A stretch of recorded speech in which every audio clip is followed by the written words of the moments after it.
Família abençoada, hoje eu queria trazer uma palavra de reflexão, né? Existe quando Deus nos usa para exortar, corrigir, repreender, e as pessoas não entendem. Pastor, mas é só correção, só exortação? A palavra parece que é só bronca, né? Veja bem, se Deus está nos corrigindo, nos exortando, é porque tem coisas que nós temos que mudar em nossas vidas. E se você soubesse que Deus tem um objetivo, né?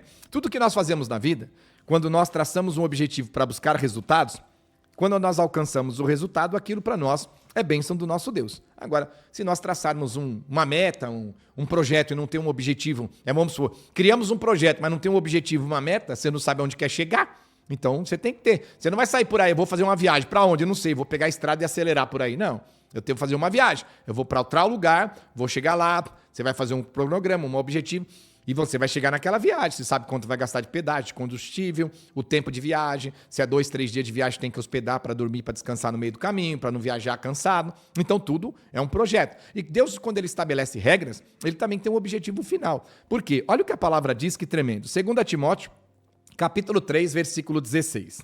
Toda a Escritura é inspirada por Deus. Tá vendo? 2 Timóteo 3,16. Toda a Escritura é inspirada por Deus e é útil para o ensino e para a repreensão e correção e para a educação na justiça. Então ela vai ensinar, corrigir, repreender, exortar, tudo na justiça de Deus. A fim de que todo homem ou mulher que obedeça essa palavra de Deus seja perfeito e perfeitamente habilitado para toda boa obra. Então, a palavra é muito clara. Por quê? Uma meditação e uma reflexão. Pastor, se Jesus é bom, por que o mundo está tão ruim assim? As pessoas passam fome e estão na miséria. Porque para Jesus agir com a sua bondade na vida das pessoas, existem regras. É somente isso, né? Pastor, se o patrão daquela empresa é boa, por que tem gente desempregada naquela cidade? Você vai perguntar porque a pessoa ela não quer ir lá procurar um emprego.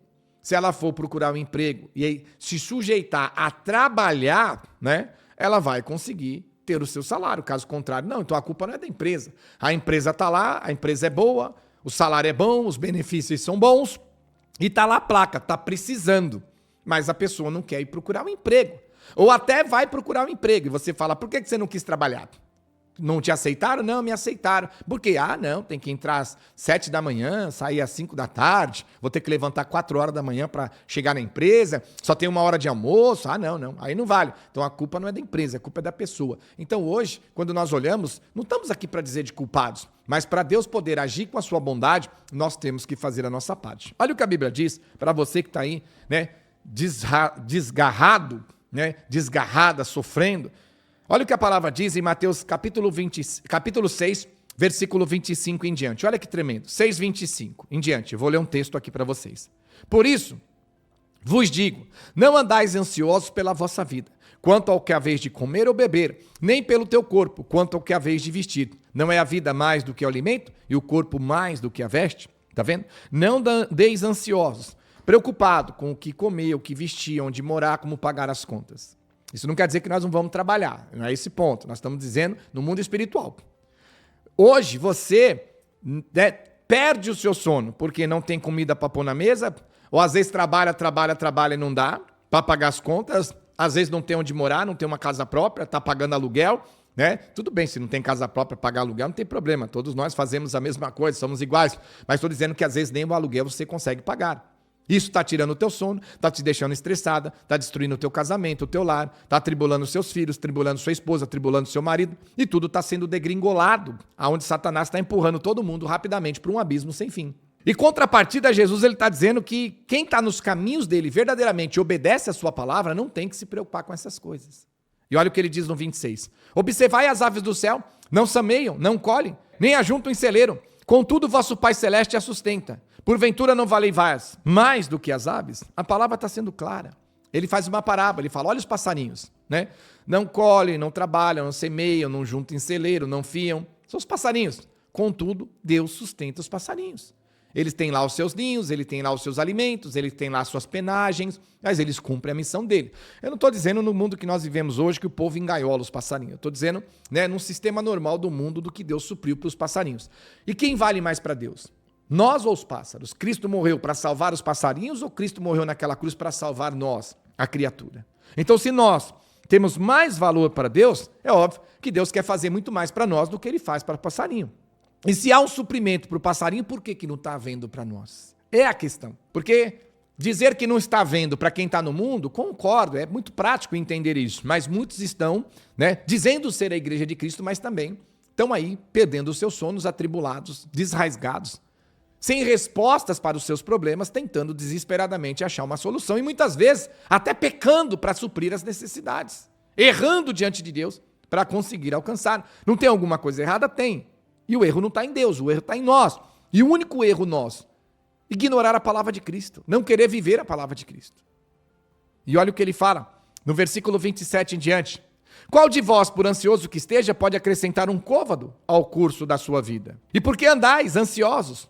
Quanto ao vestiário, considerai como cresce os lírios do campo, eles não trabalham nem fiam. Eu, contudo, vos afirmo que nem Salomão, em toda a sua glória, se vestiu como qualquer deles. Ora, se Deus veste assim a erva do campo, que hoje existe, e amanhã é lançada no forno, quanto mais vós, outros homens de pequena fé. Amém? E ele diz, porquanto vos inquieteis dizendo, que comeremos, ou que beberemos, ou com que vestiremos? Então Deus está dizendo claramente que quando um homem e uma mulher, uma família, do menor ao maior, do mais novo ao mais velho, se une em Cristo e obedece a sua palavra, por mais que em alguns momentos a situação fique difícil, eu estando em obediência com Deus, obediência à palavra, obediência, irmão, não quer dizer só ir à igreja, obediência quer dizer ouvir a palavra, praticar a palavra, viver a palavra de Cristo. Ele está dizendo que podemos confiar, porque no momento até que haja uma tribulação, que haja uma dificuldade, a nossa maior preocupação hoje qual é, como família? É faltar o básico, O carro, se não der, a gente vende, a casa a gente vende, a moto a gente vende para pagar as contas, mas chega um momento que nós temos que ter ali, pelo menos o básico, aonde morar, o que comer, o que vestir, Um teto, uma cama, um cobertor para aquecer a nós e a nossa família, e Jesus está dizendo nessa linha, preste bem atenção no que ele está dizendo. Quem busca ele, serve a ele, obedece a palavra dele, verdadeiramente a palavra de Cristo que está sendo pregada aqui todos os dias, ele diz que mesmo que cheguem em momentos em que a dificuldade bate a porta do teu coração, bate na tua vida, e você de repente olhe e perceba que de repente vai faltar o alimento, vai faltar a vestimenta, vai faltar a moradia, vai faltar a paz no seu lar, Jesus fala, ei, aquieta-te o teu coração. Faz a tua parte, na obediência da palavra, vamos para o joelho, vamos para a oração, vamos para o revestimento, vamos para o pastoreio, estamos aqui para pastorear você e sua família, não estamos aqui para ficar aleatoriamente falando palavras ao vento, mas sim para pastorear você e sua família. E ele diz que será suprido as nossas necessidades. Agora nós não queremos ouvir a palavra de Cristo, outros ouvem, mas não querem praticar, outros ouvem, praticam só uma parte, a outra não, porque não nos convém. Queremos aplicar sobre Cristo a mesma sistema que as redes sociais aplicou sobre nós. Por quê? Veja, todos nós, como as nossas crianças, somos imediatistas. Quer dizer, queremos na hora, queremos já. E sim, tem momentos na vida que nós precisamos do agir de Deus. O médico fala, você tem um mês de vida, se Deus não agir naquele mês, a gente morre. Então precisamos de um agir de Deus rápido. Mas para Deus agir rapidamente em nossas vidas, não tem que esperar o processo para eu me acertar com Cristo, para eu poder receber. Eu já tenho que estar pronto com Cristo para que se um dia eu precisar dele, eu receba. E hoje é ao contrário. As pessoas esperam estar no fundo do poço para buscar Cristo. Então nós temos que buscar Cristo sim, no fundo do poço. Ele vai te tirar do fundo do poço, mas não volte para o mundo. Continue com Cristo, se mantendo. Que se amanhã Satanás te empurrar no fundo do poço, você estando com Cristo, rapidamente ele estende a mão e te tira. Agora você está me ouvindo e está no fundo do poço anos, décadas da sua vida. Aí você vai dizer que Jesus não te ama, sendo que a palavra está dizendo que sim? É que nós não estamos cumprindo o que Jesus pede para nós cumprirmos. E olha o que ele diz no versículo 31 em diante, Mateus 6, 31 em diante. Portanto, não vos inquieteis dizendo que comeremos, que beberemos, ou com que nos vestiremos, porque o gentio é que procuram todas estas coisas. Então ele está dizendo, o pecador, o ímpio que não tem Deus, procura e tem que correr atrás, porque eles não vão ter a ajuda de Deus.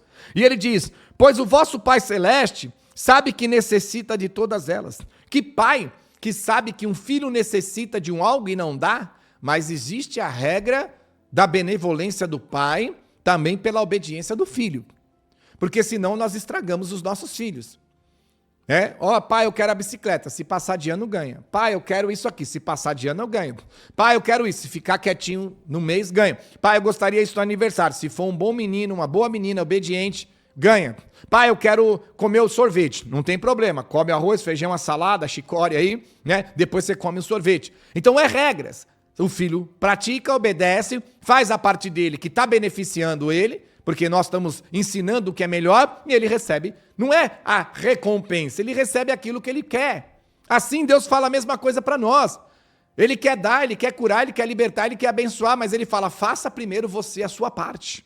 E depois Deus vai fazer a dele. Então nós temos um Deus que diz que nós estamos aqui atribulados, passando por lutas e batalhas, ele sabe o que nós precisamos. E por que ele não age? Porque há um impedimento, não posto por ele, mas posto por nós. Há uma resistência, não colocado por ele, mas colocado por nós, que resistimos ao chamado da obediência da palavra de Cristo. E olha o que ele diz em Mateus 6,33 agora. Buscai, pois, em primeiro lugar o seu reino, a sua justiça, e as demais coisas vos serão acrescentadas. Como nosso irmão de Campinas lá gosta, fala Deus para este povo aprender. Então Deus ele põe uma regra.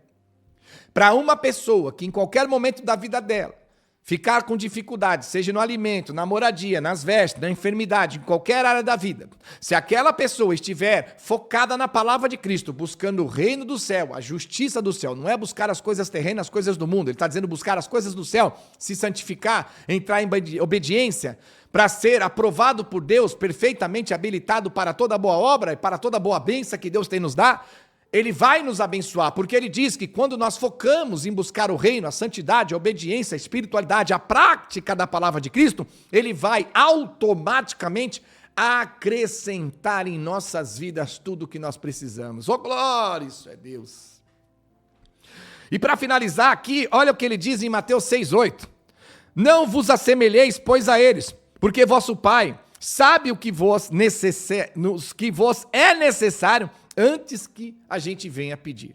Então veja, lê texto e contexto, ele vai falar das orações que o povo fazia em voz alta, em repetição, mas eu peguei esse versículo aqui que Deus me deu para você entender. Antes que a gente ore, que a gente peça, Deus já sabe o que a gente precisa. E por que Deus não dá? Porque há uma conexão. Se você fizer a sua parte, buscar o reino e a justiça, ele vai dar. Se nós não buscarmos o reino e a justiça, ele não vai dar.